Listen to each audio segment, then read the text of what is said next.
Hi welcome to than Telugu YouTube channel.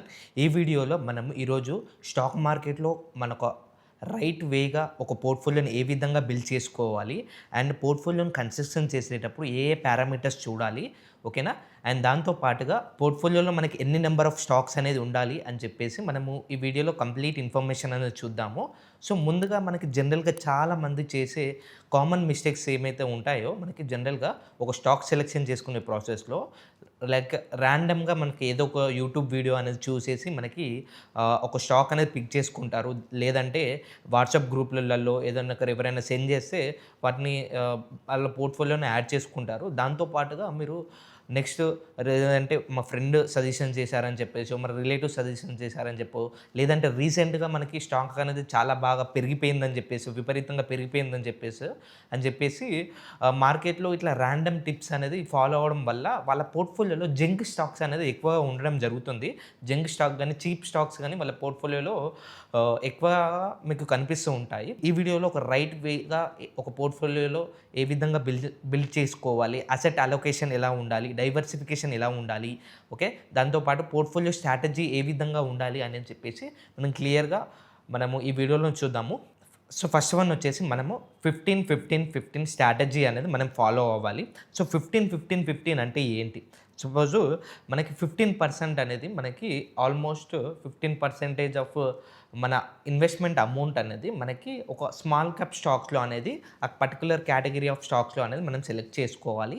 And దాంతోపాటు ఇంకో 15% అనేది లైక్ గోల్డ్ కానీ సిల్వర్ కానీ అలాంటి వాటికి మనం వెయిటేజ్ ఇచ్చినట్లయితే మన పోర్ట్ఫోలియో అనేది బ్యాలెన్స్గా ఉంటుంది. అండ్ రిమైనింగ్ క్యాపిటల్ 15 అనేది 15 పార్ట్ అనేది లైక్ 75% ఆఫ్ యువర్ క్యాపిటల్ అనేది మీకు లార్జ్ క్యాప్ స్టాక్స్లో. ఎందుకు లార్జ్ క్యాప్ స్టాక్స్లో అంటే మనం రీసెంట్గా మార్కెట్ కరెక్షన్స్ అయినా కానీ, ప్రీవియస్గా ఏమైనా మార్కెట్ కరెక్షన్స్ అయినా కానీ, ఎగ్జాంపుల్ మనం చూసుకున్నట్లయితే 2020లో మనకి ఒక్కటే రోజులో సెన్సెక్స్ అనేది దగ్గర 4,000 పాయింట్ అనేది మనకి క్రాష్ అవ్వడం జరిగింది. దాని తర్వాత 2022లో కూడా మనకి రష్యా ఉక్రెయిన్ వార్ వల్ల కానీ, ఎఫ్ఐఎస్ సెల్ చేయడం, ఎఫ్ఐఎస్ ఒకటే క్వార్టర్లో మనకి ఆల్మోస్ట్ 1,20,000 కోట్లు అనేది సెల్ చేయడం జరిగింది. సో ఇలాంటి టైంలో మార్కెట్ కరెక్షన్లో ఉన్నప్పుడు మనకి మన పోర్ట్ఫోలియో అనేది బెటర్ బ్యాలెన్స్డ్గా అండ్ మనకి ఎక్కువ పోర్ట్ఫోలియో కరెక్షన్ వెళ్ళకుండా అనేది మనకి కాపాడుతుందన్నమాట. సో అందుకే మనం ఈ లార్జ్ క్యాప్ స్టాక్స్ అనేది మన పోర్ట్ఫోలియో ఎక్కువ వెయిటేజ్ ఇచ్చినట్లయితే మన పోర్ట్ఫోలియో అనేది చాలా బ్యాలెన్స్డ్గా అండ్ బెటర్ రిటర్న్స్ జనరేట్ చేసే అవకాశాలనే ఉంటాయి అన్నమాట, ఓకేనా? అండ్ సెకండ్ వన్ వచ్చేసి డైవర్సిఫికేషన్ అనమాట. సో డైవర్సిఫికేషన్ అంటే మనకి ఎప్పుడైనా పోర్ట్ఫోలియో మనకి సేమ్ సెక్టర్ ఆఫ్ స్టాక్స్ ఉండకూడదు అనమాట, ఓకేనా? సేమ్ సెక్టర్ ఆఫ్ స్టాక్స్ అనేది ఎక్కువ ఉండకూడదు. సో ఎక్కువ ఉంటే ఏమవుతుందంటే లైక్ ఎక్స్టర్నల్గా మనకి గవర్నమెంట్ సపోజ్ బ్యాంకింగ్ సంబంధించిన స్టాక్స్ ఏమన్నా ఉన్నాయి, లేకపోతే ఓన్లీ ఫార్మా సంబంధించిన స్టాక్స్ ఏమన్నా ఉన్నాయి అనుకోండి.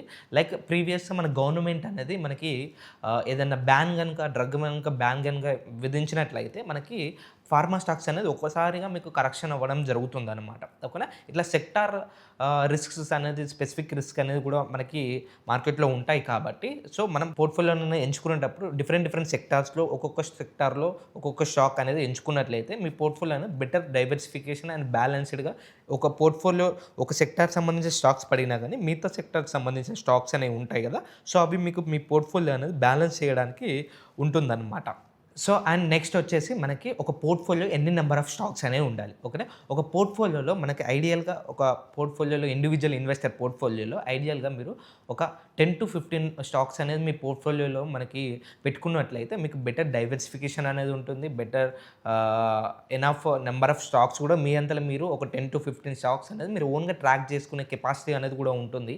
కాబట్టి సో ఐడియల్గా మీరు ఒక 10-15 స్టాక్స్ అనేది మీ పోర్ట్ఫోలియో అనేది పెట్టుకుంటే that is the better diversification అవుతుంది. అండ్ ఐడియల్గా మీరు టైం టు టైం కంపెనీ యొక్క రిజల్ట్స్ అనేది ట్రాక్ చేయొచ్చు. కంపెనీ ప్రాఫిట్ చేస్తుందా లేదా అని కంపెనీ యొక్క ఇన్ఫర్మేషన్ అనేది మీరు కంఫర్టబుల్గా ట్రాక్ చేయొచ్చు. కాబట్టి సో ఐడియల్గా 10-15 అనేది బెటర్ వెయిటేజ్ అనేది, బెటర్ నెంబర్ ఆఫ్ స్టాక్స్ అనేది మీ పోర్ట్ఫోలియో అనేది యాడ్ చేసుకోవచ్చు అనమాట, ఓకే? సో ఐడియల్గా ఇలాంటి స్ట్రాటజీస్ యూజ్ చేయడం ద్వారా మీ పోర్ట్ఫోలియో అనేది ఈవెన్ మార్కెట్ కరెక్షన్లో కూడా మీకు మంచి బెటర్ బ్యాలెన్స్డ్గా and better diversification better asset diversification కూడా జరుగుతుంది. మీకు ఇందులో గోల్డ్ అనేది ఉంటుంది, సిల్వర్ అనేది ఉంటుంది, స్టాక్స్ అనేది ఉంటాయి, డిఫరెంట్ కేటగిరీస్ ఆఫ్ స్టాక్స్ అనేవి ఉంటాయి. స్మాల్ క్యాప్ ఉంటుంది, మిడ్ క్యాప్ ఉంటుంది, లార్జ్ క్యాప్ స్టాక్స్ ఉంటాయి, బెటర్ సెక్టర్ డైవర్సిఫికేషన్ అనేది ఉంటుంది. కాబట్టి సో ఈవెన్ దో మీకు మార్కెట్ కరెక్షన్స్లో కూడా మీరు మీ పోర్ట్ఫోలియోలో ఒక స్టాక్స్ అనేది చాలా బ్యాలెన్స్డ్గా ఉంటాయి.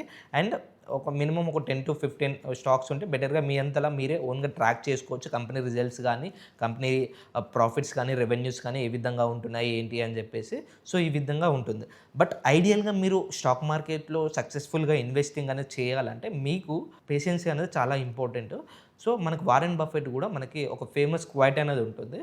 సో మార్కెట్లో మనీ అనేది ఇంపేషెంట్ నుంచి పేషెంట్ పీపుల్కి అనేది ట్రాన్స్ఫర్ అవుతుందన్నమాట మనీ అనేది.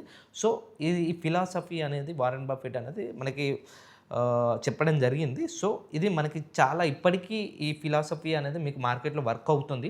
ఐడియల్గా మీరు స్టాక్ మార్కెట్లో మంచిగా మీ వెల్త్ అనేది గ్రో చేసుకోవాలంటే సింపుల్ స్ట్రాటజీస్ అండ్ పేషెన్స్గా ఉన్నట్లయితే మీరు లాంగ్ టర్మ్లో మంచి వెల్త్ అనేది గ్రో చేసుకోవడానికి అవకాశాలు ఉంటాయి. So that's it for today's video. So ఇలాంటి ఇంట్రెస్టింగ్ కంటెంట్ మీరు మిస్ అవ్వకుండా ఉండాలంటే ఇప్పుడే మన దన్ తెలుగు యూట్యూబ్ ఛానల్ని సబ్స్క్రైబ్ చేసుకొని మర్చిపోకుండా బెల్ ఐకాన్ మాత్రం ఆన్ చేసి పెట్టుకోండి.